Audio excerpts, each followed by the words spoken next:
Once upon a time there lived a king and queen who were grieved, more grieved than words can tell, because they had no children. They tried the waters of every country, made vows and pilgrimages, and did everything that could be done, but without result. At last, however, the queen found that her wishes were fulfilled, and in due course she gave birth to a daughter. A grand christening was held, and all the fairies that could be found in the realm, they numbered 7 in all, were invited to be godmothers to the little princess.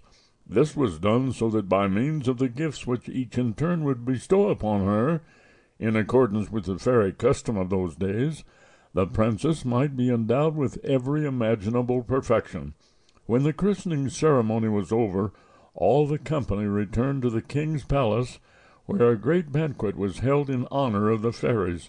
Places were laid for them in magnificent style, and before each was placed a solid gold casket containing a spoon, fork, and knife of fine gold, set with diamonds and rubies.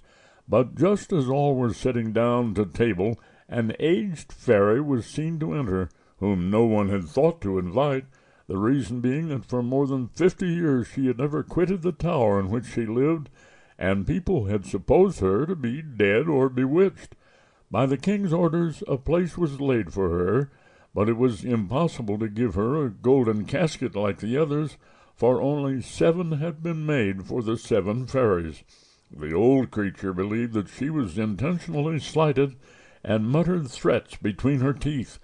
She was overheard by one of the young fairies who was seated near by. The latter, guessing that some mischievous gift might be bestowed upon the little princess, hid behind the tapestry as soon as the company left the table. Her intention was to be the last to speak, and so have the power of counteracting, as far as possible, any evil which the old fairy might do.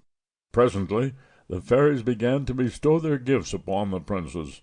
The youngest ordained that she should be the most beautiful person in the world, the next that she should have the temper of an angel, the third that she should do everything with wonderful grace, the fourth that she should dance to perfection, the fifth that she should